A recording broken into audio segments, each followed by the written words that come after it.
Daniel Salcedo, condenado por corrupción durante la pandemia, recuperó su libertad por orden de un juez de Paján, provincia de Manabí. La Asamblea rechaza el fallo de un juez que restituyó a 4 consejeros de participación. Sin embargo, el presidente del Legislativo reconoció que acatarán la sentencia.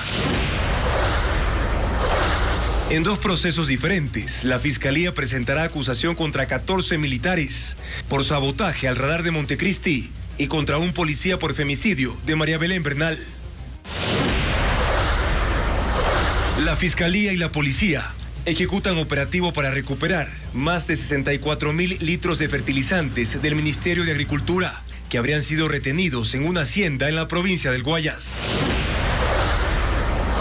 Alerta en Estados Unidos por el aumento de las hospitalizaciones. Miles de personas llegan con problemas respiratorios debido a la llamada tripledemia, que es un ataque de múltiples virus. Amigos, buenas noches. Bienvenidos a las noticias en este viernes 9 de diciembre de 2022. Comenzamos. Daniel Salcedo, uno de los principales sentenciados por corrupción durante la pandemia, recuperó su libertad por orden de un juez de Paján en Manabí. Su salida de la cárcel 4 de Quito ocurrió esta tarde. El servicio carcelario anunció que pedirá la revocatoria. Freddy Barros con más detalles. Daniel Salcedo, condenado por corrupción durante la pandemia, dejó la cárcel 4 de Quito esta tarde, en medio de los partidos del Mundial. La orden de libertad la emitió el juez multicompetente de Paján en Manabí, Simón García Tello. Según el dictamen, en 5 procesos penales en su contra ya caducó la prisión preventiva. Salcedo apareció en un video junto a su abogado, quien asegura que él está a buen recaudo. Nos hemos visto obligados a dar la cara al país en compañía del señor Daniel Salcedo e indicar en forma frontal y en forma expresa de que lo que se ha hecho con el señor Salcedo es obtener una libertad constitucional, totalmente legal, no se ha violentado ningún procedimiento y el señor ya en estos momentos está gozando de su libertad. En un sitio a buen recaudo por precautelar la vida del señor Salcedo. El servicio carcelario en su cuenta de Twitter informó que dicha boleta fue recibida vía correo electrónico y al tener un auto y boleta de excarcelación válida, procede con la libertad. El ministro del Interior, Juan Zapata, rechazó la decisión judicial. SNAI, que es un ente autónomo, como ustedes saben, lo ha dicho públicamente, va a generar las quejas y el reclamo al Consejo de la Judicatura, así como también una disposición normativa en el sentido de revocar este auto que permite la libertad. Por lo tanto, esos son los procedimientos que van a venir. Salcedo fue condenado a 13 años por la venta con sobreprecio de fundas para cadáveres durante la pandemia en el Hospital de los Ceibos. También fue sentenciado por fraude procesal y tuvo otra sentencia por ingreso de objetos a la cárcel. Salcedo fue detenido en junio del 2020 cuando la avioneta en la que intentaba salir del país sufrió un accidente. En su contra existen otros procesos por peculado, delincuencia organizada, lavado de activos. La Fiscalía solicitó fecha y hora para que se realice la audiencia de formulación de cargos en contra de 14 militares de la Fuerza Aérea Ecuatoriana. Son investigados por el delito de sabotaje tras la destrucción del radar instalado en el Cerro Montecristi en Manabí para la lucha contra el narcotráfico. El hecho ocurrió en noviembre de 2021. Los uniformados, entre oficiales y voluntarios, fueron los responsables de la seguridad del equipo de detección y alerta temprana colocado precisamente para narcoavionetas en esa zona del Pacífico. Hoy la Fiscalía solicitó fecha y hora para la audiencia de vinculación de cargos a un subteniente de la policía por presunta omisión dentro del caso de femicidio de María Belén Bernal, ocurrido el pasado 11 de septiembre en la Escuela Superior de Policía en Puzuquí. Paul Romero con el informe. 3 meses después del femicidio de María Belén Bernal en la Escuela Superior de Policía, la Fiscalía solicitó fecha y hora para la audiencia de vinculación de un oficial por presunta omisión en relación al delito que se investiga. En su cuenta de Twitter informó que el próximo miércoles 14 de diciembre a las 10:30 se llevará a cabo la audiencia de vinculación del subteniente Alfonso Sebastián Cebe. La diligencia judicial fue solicitada 8 días después de la reconstrucción de los hechos que se realizó en la Escuela Superior de Puzuquí. ¿Qué relación tendría el oficial para que la Fiscalía solicite la vinculación al proceso? Le preguntamos a Elizabeth Otavalo, madre de María Belén Bernal. Si él hubiera prestado ayuda inmediata a mi hija no estuviera de pronto, no hubiera sido asesinada o simplemente no estuviera muerta. Considero que yo no me siento satisfecha solamente con una sola persona, porque hay muchas personas en el castillo de Grayskull. Además asegura que el oficial no habría comunicado de inmediato los hechos ocurridos en el denominado castillo de Grayskull. Sin embargo, él no informa, ni el domingo él no informa, el lunes él no informa y recién el martes, ahí es donde él informa. A presión creo que de un general. Por este caso, la única detenida es la cadete Jocelyn Sánchez, mientras que el principal sospechoso del femicidio de María Belén, su esposo, el teniente Germán Cáceres, tiene orden de detención y está prófugo. Tuve una reunión con el señor ministro Zapata el día de ayer y parece que este superpolicía se desapareció de la faz de la tierra. Y me dice, señor Elizabeth, con paciencia, pero paciencia no puedo tener. Cáceres tiene difusión roja de la Interpol y desde octubre se le busca en 195 países. El último registro del oficial, quien ya no pertenece a la institución, fue en Panamá. La Asamblea aprobó una resolución que rechaza la interferencia de la justicia en decisiones legislativas. Sin embargo, el presidente de la Asamblea aceptó que ha cumplido parte de esa sentencia. Patricio Díaz con los detalles. Fue el segundo intento en esta semana y esta vez sí hubo los votos en la modalidad virtual. La mayoría legislativa logró aprobar una resolución en la que la Asamblea rechaza la interferencia de la justicia en sus decisiones. Más aún dicen, frente a la sentencia de un juez de la Concordia que anuló la destitución de los 4 consejeros de Participación Ciudadana e incluso dispuso disculpas públicas y una placa. ¿A qué me refiero? Al lodazal constitucional que se está viviendo, en donde lamentablemente son actores políticos quienes utilizan o mal utilizan el sistema de garantías constitucionales. Usted no me puede venir a decir a mí que un juez descalificado me tiene que venir a decir a mí que le pida disculpas. ¿Qué les pasa? Pero desde la minoría reconoce la decisión judicial. Insisten en que hay que respetar la sentencia e incluso cumplirla, a pesar de la apelación que ya ha realizado el presidente de la Asamblea. Debe respetar lo que diga el juez constitucional. Eso se llama independencia de las funciones del Estado. Lo que comienza mal, termina mal. Comenzó mal con la destitución de 4, cuando deberían ser los 7, y hoy estamos enfrascados en estas ilegalidades. Sin dar la razón al juez de la Concordia, el presidente del Legislativo hizo un reconocimiento. Yo incluso ya he cumplido con la sentencia, por más que no la comparta, al haber suspendido la sesión asambleísta Pinto del día de anteayer. Sesión en la que se iban a posesionar a otros consejeros de Participación Ciudadana. Cuestionó además al juez porque no remite aún la sentencia formalmente. Ha mandado un oficio diciendo que en 5 días se coloque una placa, que se haga disculpas y situaciones por el estilo. No, que no se guarde la sentencia por escrito, porque la Corte Provincial de Santo Domingo tendrá que resolver este tema. La resolución aprobada incluye también exigir a la Fiscalía que investigue la supuesta usurpación de funciones de los 4 consejeros de Participación Ciudadana de mayoría. Después de 3 meses todavía no se logra resolver las disputas dentro del Consejo Directivo del IES. Mientras tanto, un juez ordena la posesión inmediata de uno de los aspirantes a la vocalía de los asegurados. La ley de la seguridad social había dispuesto otra cosa. Esto ocurre en medio del grave problema de desabastecimiento en los hospitales. Carla Delgado sigue este caso. Este viernes fue publicada la sentencia con la que un juez de Quevedo ordena la calificación y posesión de Richard Gómez como el nuevo representante de los trabajadores ante el Consejo Directivo del IES.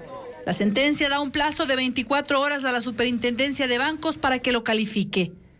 Gómez fue emocionado por la Central Unitaria de Trabajadores CUT, en medio de polémicas, pues desde los gremios y centrales sindicales afirmaron que estaba alineado al gobierno y que además su candidatura no fue apoyada por la mayoría de gremios de trabajadores, por lo que esta decisión ya genera cuestionamientos. Nosotros entendemos que el gobierno quiere ganar tiempo para que primero o siga a Clavijo, que es una persona de bolsillo de cualquier gobierno de turno, o a la vez ganar tiempo para que Richard Gómez pueda ser incorporado.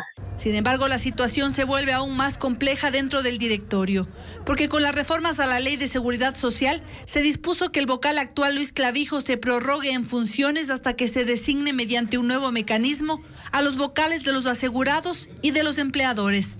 Entonces, si se llega a emitir una calificación por parte de la Superintendencia de Bancos, ahí en el Consejo Directivo hay un representante de los asegurados, a quien la ley le manda prorrogar sus funciones y va a reclamar seguramente. ¿Pero qué dice a todo esto el presidente del Instituto Ecuatoriano de Seguridad Social? Es un tema que le compete a la super de bancos contestar lo que usted me dice, Carla. Yo prefiero no opinar al respecto. Más aún tomando en cuenta que desde que Ortega fue posesionado en el cargo hace 5 meses, el Consejo solo se ha reunido por 4 ocasiones. A esto se suma que una jueza de Quito dispuso una medida cautelar que prohíbe que los miembros del Consejo se reúnan, mientras se resuelve la apelación de otro candidato más que pretende llegar a la vocalía de los trabajadores. Un consejo directivo de una institución tan importante como es el IES no puede estar paralizado y necesita sesionar para dictar políticas y puntualmente para aprobar un presupuesto correspondiente al año 2023. Si el juez no nos permite, tendrá que decirle al país las consecuencias de estas cosas que están ocurriendo y que serían muy, muy graves para los afiliados y para el país. Todo esto mientras los problemas de desabastecimiento en las unidades médicas se agrava. Y hablando de desabastecimiento, hay escasez de fármacos para tratar problemas respiratorios en las farmacias en Quito. Ocurre debido a la gran cantidad de pacientes infectados que llegan a diario a los hospitales. Y es que esta mañana las áreas de emergencia de las casas de salud permanecían llenas. La gran cantidad de pacientes contagiados con diversos tipos de virus respiratorios ya empiezan a complicar la disponibilidad de fármacos para tratar estas afecciones. Estamos pasando ya 5 farmacias venimos y no hay, ahora dice, hay escasez de medicamentos. Escasez de medicamentos, no hay en ninguna parte. Marcela Fuentes, propietaria de una farmacia en Quito, asegura que la escasez cada día se vuelve más crítica. Escasez de antibióticos en jarabe, también no disponemos de soluciones para hacer las nebulizaciones que son tan importantes en este tipo de padecimientos o de enfermedades, que ayuda muchísimo. Igualmente no hay insumos. Explica que solo durante la semana pasada vendió más de 2,000 cápsulas para tratar la influenza. Para saber el porqué de este desabastecimiento basta ver lo que ocurre en las áreas de emergencia. Salas completamente llenas. En los últimos 15 días, efectivamente estos niveles hemos llegado a tener 500 a 600 pacientes diariamente. Por la circulación de al menos 6 tipos diferentes de virus. Principalmente el que está circulando es influenza tipo A, seguido de virus sincitial respiratorio y de COVID. Y por ahora son los menores los más susceptibles. Las áreas pediátricas de los hospitales del IES reportan más del 90% de ocupación. Sin embargo, se advierte que en las próximas semanas serán los adultos los que lleguen a los hospitales en mayor cantidad. La Fiscalía investiga un presunto peculado por la compra de 64,000 litros de fertilizantes del Ministerio de Agricultura que habrían sido retenidos en una hacienda en Guayas. Por eso esta mañana en un allanamiento recuperaron el producto valorado en más de $700,000. Diego Cuenca nos describe la noticia. El operativo ocurrió en el kilómetro 27 de la vía Daule en Guayas. Ahí la Fiscalía con la policía ejecutaron un allanamiento en la hacienda El Rosario. El objetivo fue recuperar 64,000 litros de fertilizante que le pertenece al Ministerio de Agricultura.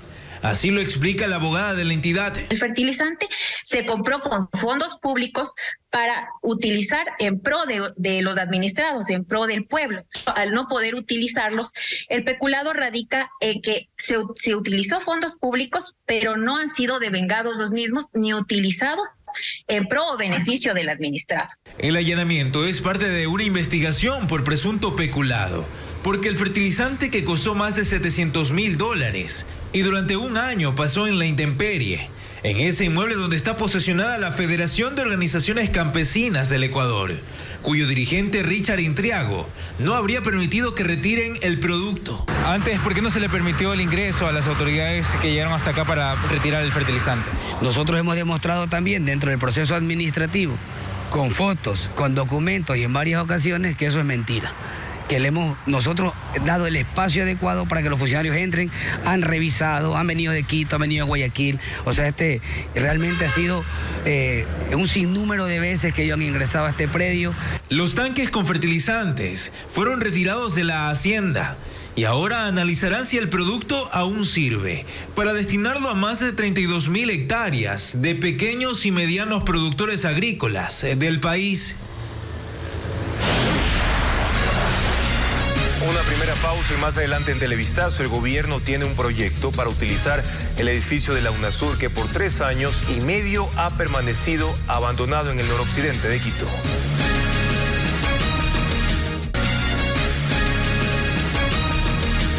Seguimos informando. El edificio de la UNASUR en la mitad del mundo, en Quito, podría ser destinado a un centro para mostrar la cultura y la naturaleza del país. El proyecto estará a cargo del Ministerio del Ambiente y Francisco Garcés nos cuenta más de este nuevo intento por darle utilidad a esa infraestructura. Instalar un gran centro de interpretación, un museo e infraestructura de última tecnología para mostrar las culturas y la naturaleza del Ecuador es el proyecto con el que se intentará dar vida al edificio de la UNASUR, ubicado en la mitad del mundo al norte de Quito. Por eso la infraestructura en los próximos días pasará a manos del Ministerio del Ambiente, que será el encargado de gestionar la iniciativa. Según los especialistas nos han dicho que pudiera ser algo si hacemos algo extraordinario, entre 25 millones de dólares, y si hacemos algo fuera de la caja, completamente extraordinario, pudiera llegar hasta 50 millones de dólares. Son fondos importantes, pero el proyecto es tan bueno que creo que no requeriría mayores aportes del Estado. La idea es instalar museos, exposiciones de realidad aumentada, salas de varios tipos de exhibiciones y espacios para emprendedores, entre otros. El proyecto es levantado con cooperación alemana y de la CAF, y estará listo a más tardar en abril, cuando se pondría en práctica el mecanismo de vender la iniciativa a países y organizaciones que puedan financiarlo. Una vez que estemos listos con el estudio, pudiera demorar en montarse unos 18 a 24 meses. 2024. Sí, yo creo que será hacia finales de 2024. Así se podría dar uso al edificio que costó 46 millones de dólares. Este edificio fue construido entre 2013 y 2015 y está ubicado junto a la ciudad mitad del mundo. Tiene 19.500 metros cuadrados y según el Ministerio de Cultura, mantenerlo así cuesta alrededor de $500.000 al año. Si el plan del gobierno se concreta, el nuevo centro aprovechará el flujo de cerca de 1 millón de turistas que recibe la mitad del mundo al año y se convertirá en un destino turístico paralelo.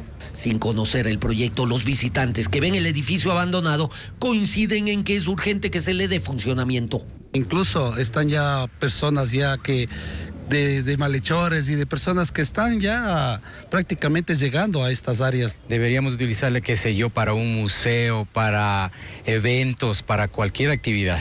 No desperdiciar ese edificio. Esta infraestructura fue una donación del gobierno de Rafael Correa para el funcionamiento de la UNASUR y ha pasado de la Cancillería al Ministerio de Cultura y ahora al del Ambiente. En un momento allí se ofreció instalar la Universidad Indígena, la exhibición de bienes patrimoniales e incluso la Corte Nacional de Justicia presentó su interés para que esa sea su sede. Sin que se defina su suerte, el edificio y los bienes en su interior se han deteriorado.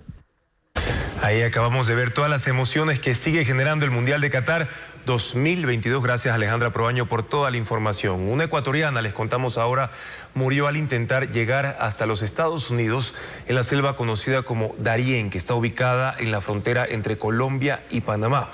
Patricio Viera nos cuenta que estaba acompañada de sus 3 hijos, todos menores de edad.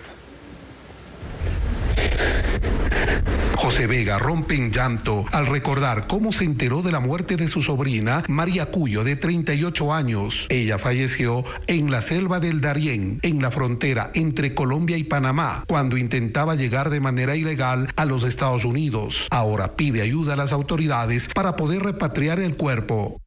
Para poder ver ese cuerpito de la finalita. Queremos que traiga acá al Ecuador Así traslado aquí en Ecuador. María era oriunda de la comunidad de Tigua en Cotopaxi. William Murillo, presidente ejecutivo de 1.800 migrantes, relata que la mujer salió desde Ecuador la última semana de noviembre junto a sus 3 hijos menores de edad. Cruzaron Colombia, llegaron hasta el estrecho y ahí es prácticamente una de las fronteras más peligrosas del mundo, en donde ya han habido decenas de muertos. Justamente en ese peligroso punto murió el 5 de diciembre cuando intentaba cruzar el río del Darién. La corriente la arrastró y después de varias horas de búsqueda, brigadistas de Panamá lograron recuperar su cuerpo, pero les preocupa qué pasará con los hijos. Ahora mismo los niños están en la Cruz Roja en Panamá y naturalmente están viendo la forma de que las autoridades ecuatorianas puedan hacer la repatriación del cuerpo y a la misma vez que la embajada se haga cargo para cuidar del bienestar de estos niños y que puedan regresar al Ecuador. La pareja de la fallecida, en cambio, llegó a los Estados Unidos de manera ilegal hace 2 meses. Ellos estaban separados. Entonces, como el esposo no se fue avisando y ella también, usted sabe que buscar más futuro de vida de ella se fue. En lo que va del año, según el organismo 1.800 migrantes, se han reportado 15 personas fallecidas y 13 desaparecidas, entre ellas 5 menores de edad, en su intento de conseguir el sueño americano. Más sicariatos se reportan en Guayaquil, en el noroeste, en el sector de El Fortín. Un vendedor de agua fue baleado, mientras minutos después se conoció de otro crimen en Flor de Bastión, donde la víctima era un conductor de tricimoto. En el Fortín noroeste de Guayaquil, un hombre fue asesinado. La alerta del hecho la dieron los moradores de la zona a la policía, luego de observar a la víctima tendida en el piso cerca de un parque. Minutos después, los uniformados encontraron al sujeto y ya sin signos vitales, personal de criminalística trasladó el cadáver a la morgue. No se tiene hasta el momento identificada a la persona, no hay indicios, al parecer había sido utilizado un arma de fuego tipo revólver. Pese a que el sujeto no vivía en la zona, algunos vecinos lo reconocieron. Solo escuchamos 4 detonaciones, escuché y salieron corriendo unas personas nada más. ¿Cómo se llamaba? No sabemos, solo sabemos que me han vendido agua aquí nada más.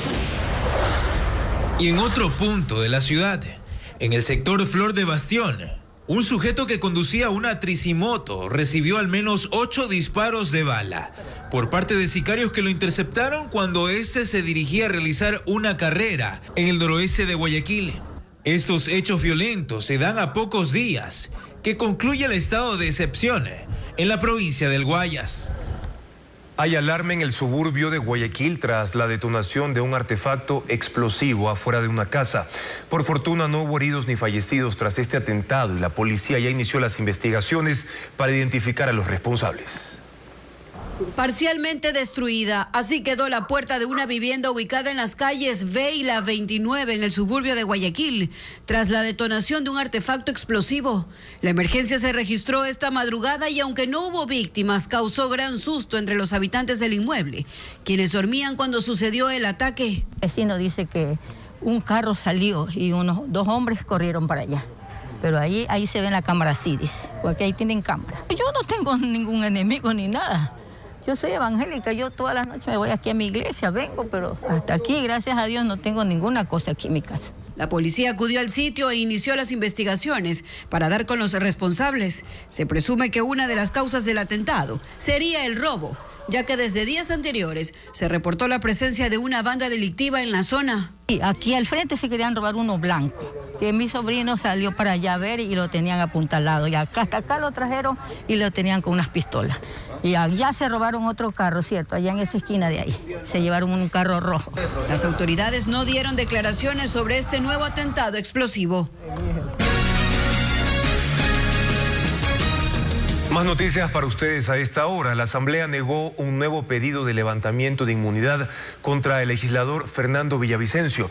La Corte Nacional de Justicia hizo la solicitud ante una denuncia del asambleísta del correísmo Marcelo Holguín contra el asambleísta por presuntamente proferir expresiones de descrédito en su contra. Para que se permita el juicio de Villavicencio se requerían 92 votos, pero solo se alcanzaron 47. Es la segunda ocasión en la que se realiza esta solicitud contra Villavicencio. El mes pasado se rechazó otro pedido por una denuncia del correísta Ronnie Aliaga. La propuesta legislativa de eliminar la tabla de consumo reabre un debate que analiza la pertinencia y los efectos de una acción de este tipo. Se expone como riesgo la posibilidad de que se criminalice a los consumidores. También se reclama al Estado un mayor trabajo en materia de prevención. La solicitud del Frente Parlamentario Anticorrupción de eliminar la tabla de consumo de drogas reaviva un debate que lleva años en el país. La tabla se instituyó en el 2014 y los proponentes de su derogatoria señalan que, desde ese entonces, solo se agravó el problema del microtráfico. Tenemos un país que está tomado por el narcotráfico. Es un país que ya no es el mismo desde el 2014. Ha cambiado muchas situaciones en el Ecuador y poner en debate la eliminación de una tabla que no está actualizada a la realidad que vive el país es de manera urgente. Pero que eliminar la tabla no soluciona nada, que volver al estadio anterior lo único que logrará es replicar los problemas que antes existían, sostiene el jurista Pablo Encalada. Vamos a tener dos consecuencias nefastas de eliminar la tabla del porte mínimo. Primero, meter a la cárcel a consumidores que finalmente son personas enfermas. Y segundo, llenar las cárceles de miles de ciudadanos que nos van a acrecentar los problemas que ya tenemos en el sistema penitenciario. Que lo fundamental no está en las reformas, sino en las acciones que se desarrollen sobre las adicciones, que son una enfermedad.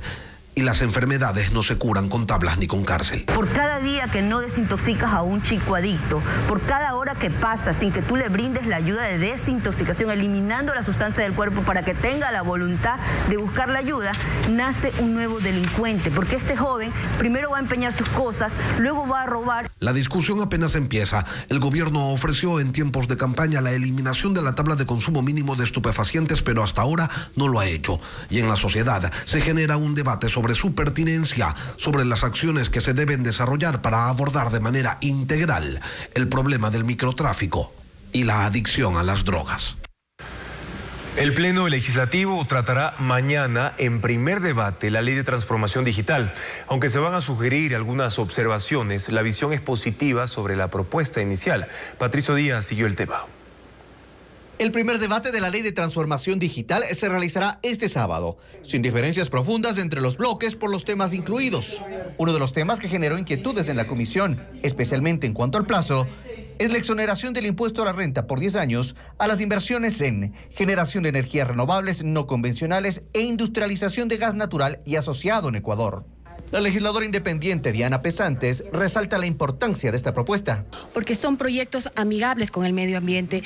El Ecuador tiene recién el 1% de inversión en todos estos tipos de proyectos y necesitamos incrementar esa tasa de inversión. El informe incluye la propuesta de los productores audiovisuales y recomienda crear el certificado de inversión audiovisual. Cambia un poco la idea original. Otorgaría un crédito fiscal del 40% de la inversión y los gastos de servicios cinematográficos en Ecuador. Puede ser devuelto a esa productora o a esos productores o a toda la actividad de producción que se hizo con la finalidad ¿de qué? De incentivar la producción de todo lo que significa el mundo de los audiovisuales. Mientras que en gastos de hotelería, alimentación y transporte, el crédito fiscal sería del 20%. Artesanos, gente de audiovisuales, artistas, muchísima gente que estaría siendo beneficiada solamente por la existencia de este certificado de inversiones audiovisuales. La ley propone incluir la transformación digital en las mallas educativas. Genera obligaciones del sector público para digitalizar sus procesos, entre otros temas. Reducir la tramitología, optimizar el tiempo de la ciudadanía, facilitar la vida de los ciudadanos. En el primer debate solo se reciben las observaciones que se deberán incorporar en el informe para segundo y definitivo debate. Cambiamos de tema para informarles que nuevamente la vía Cuenca-Molleturo fue cerrada esta mañana porque se registró un socavón que destruyó parte de la carretera. Diego Cuenca nos informa que los trabajos son intensos para poder habilitarla por completo. Justo después de que habilitaran la carretera que conecta las provincias de Azuay con Guayas y Cañare, colapsó un tramo de las tuberías de alcantarillado. Provocó un socavón y nuevamente se cerró el paso vehicular. El daño ocurrió en el kilómetro 7 de la vía Cuenca-Molleturo, El Empalme. Personal del Ministerio de Transporte y Obras Públicas describió los daños. Y desde tempranas horas ya se puso el alcantarillado colapsado, está completado el alcantarillado. La paralización provocó que cientos de personas hagan transbordo para llegar a sus destinos. Estoy llevando los productos a mi casa, no hay transporte, muy dificultoso. Agentes de tránsito indicaron que de manera controlada habilitarán el paso a vehículos livianos. Mantener cerrado hasta que se pueda localizar el problema y poder darle solución lo más pronto posible para poder habilitar la vía. Los habitantes de la parroquia Molleturo, por donde está la carretera, se muestran preocupados por los cierres constantes. Sumado a esto, prácticamente Molleturo va a quedar aislado. ¿Y qué hacemos con los emprendimientos que están junto a la vía? No hay solución. Por ahora, la ruta alterna es la vía Cuenca Sud con Chancay, que atraviesa la provincia de Cañare. Más de 80.000 personas se han vacunado contra la influenza en Guayaquil, Durán y San Borondón desde que empezó la campaña el pasado 13 de noviembre. El Ministerio de Salud Pública busca evitar que aumenten los contagios y también la congestión en los hospitales. Estefanía Arias con los detalles. ¿Por qué? Para cuidarme de la gripe. Y toda la familia ya no hemos vacunado. Yo soy el último en vacunarme. David no es el único precavido. Hasta este centro de salud, ubicado en Julián Coronel y Jimena, centro de Guayaquil, acuden a diario unas 500 personas que buscan la vacuna contra la influenza. El pasado 13 de noviembre, el Ministerio de Salud arrancó con esta campaña de vacunación a nivel nacional.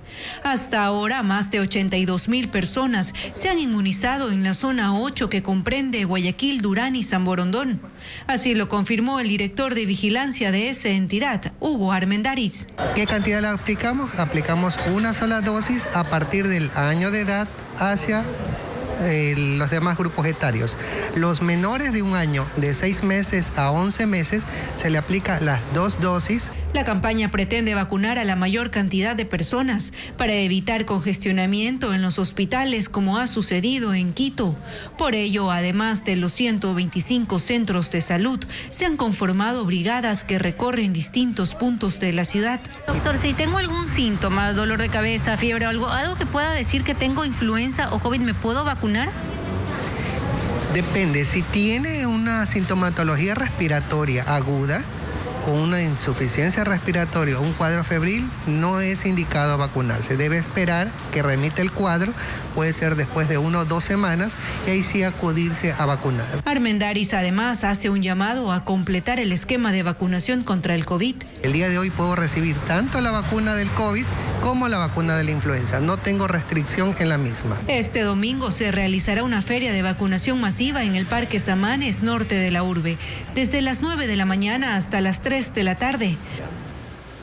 El Fondo de las Naciones Unidas para la Infancia, UNICEF, cumple 76 años de creación e impulsa su iniciativa para fomentar los derechos de la niñez. Indica que por las limitaciones y desigualdades sociales, muchos niños no pueden desarrollar sus potenciales y son afectados de diversas maneras. Por eso, Byron Andino nos muestra la forma lúdica en la que se busca recordar que todos hemos sido niños alguna vez. Aún hay quienes en su infancia tienen que ser lustrabotas, canillitas y trabajar mucho, pero sin poder disfrutar esa etapa de la vida. Por eso UNICEF en su iniciativa llama a la conciencia y a sentirse en sus zapatos. Y nosotros queremos que los adultos que vienen a este acto se sientan como niños. Y los interpelamos para que al recordar eso, luchen por los niños y las niñas en Ecuador. Así lo hicieron. Mostraron que la situación no es fácil para los pequeños. 1 de cada 3 niños sufre desnutrición crónica y más. Cómo los niños y niñas no pueden alcanzar su potencial justo debido a no tener estos cuidados como agua segura, vacunas, controles médicos, alimentos adecuados, amor. También contaron que 1 de cada 2 niños menores de 5 años en Ecuador es maltratado física o psicológicamente. Recordaron cómo era ir a la escuela o saber que ahora 252,000 niños, niñas y adolescentes están fuera de las aulas. Por ello, la necesidad de buscar un sistema digno, ya que ahora existen varias dificultades.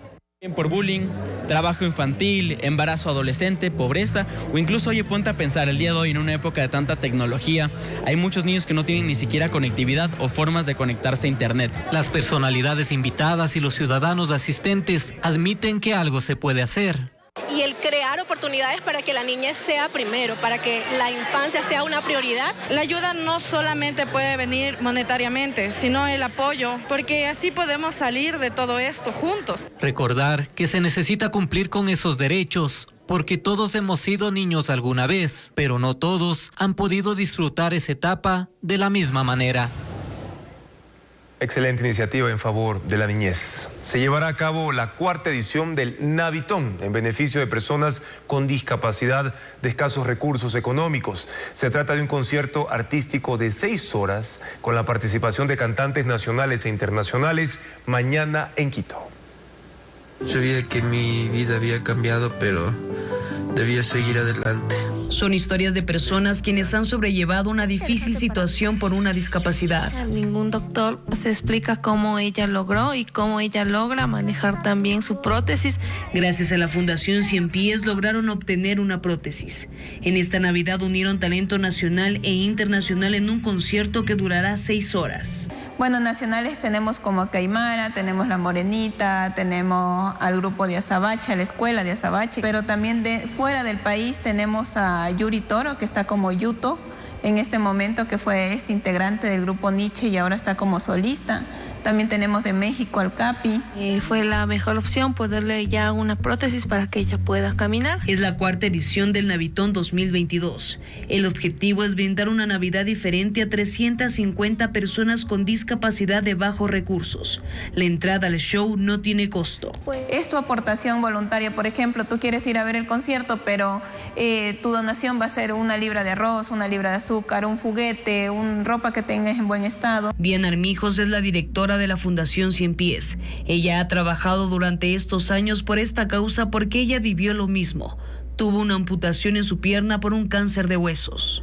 Entonces, saber que no tienes los recursos para adquirir una prótesis, tener que andar con muletas muchos años y no saber cómo poder tener tu movilidad y hacer nuevamente tus cosas, fue la raíz de que me llevó de formar Fundación 100 Pies. Quiero ser doctor para curar a bastantes niños. Navitón 2022 será este sábado 10 de diciembre en el auditorio de la Universidad Internacional en Quito. El evento presencial será transmitido a través de la página web de la Fundación 100 Pies, donde también podrá hacer sus donaciones. La invitación entonces está hecha para el Navitón 2022 en Quito. Más de 5.000 faroles iluminaron Cuenca en una hermosa tradición que se conoce como el Festival de las Luces. Es un homenaje que se organiza cada año para recordar la coronación de la Virgen Morenica del Rosario, reina de la ciudad. Se llama el Festival de las Luces y es fácil entender por qué. Estos faroles, más de 5.000 en total, fueron encendidos en la plazoleta de Santo Domingo, en la Basílica, en el convento. Y no es solo encender faroles, este festival tiene un significado bastante más profundo. Esto tiene el objetivo de conmemorar cada año un aniversario más de lo que la Virgen Morenica fue coronada como reina de Cuenca. Hace 89 años fue coronada, un 8 de diciembre de 1933. Y por eso es que la colocación de los faroles no es al azar. Si uno lo mira desde lo alto, se dará cuenta de esto. Se hacen figuras en torno a la Virgen. Por ejemplo, en la plaza central está la luna sobre la cual está la Virgen con el manto de ella. Estamos siempre pensando en que estos son los espacios que necesitan nuestra ciudadanía y nuestros visitantes para potenciar mucho más a la ciudad cultural y turísticamente. Todavía no es una tradición ancestral, pero se va asentando cada año. Ya lleva 15 y ni siquiera la pandemia logró interrumpirlo. Los asistentes dicen que no es solo la parte visual del espectáculo, sino las sensaciones que este logra transmitir. El encendido, la energía que se siente dentro de la iglesia, la devoción que uno ve de la gente que acude a darle gracias a la Morenica del Rosario por los favores recibidos durante el año. Muy imponente, la verdad. La fe es bastante fuerte, una que otra lágrima también, esperando siempre la bendición de nuestra Madre. El festival se realiza una sola noche en el año, siempre en diciembre, siempre en el aniversario de la coronación de la Virgen Morenica como reina de la ciudad.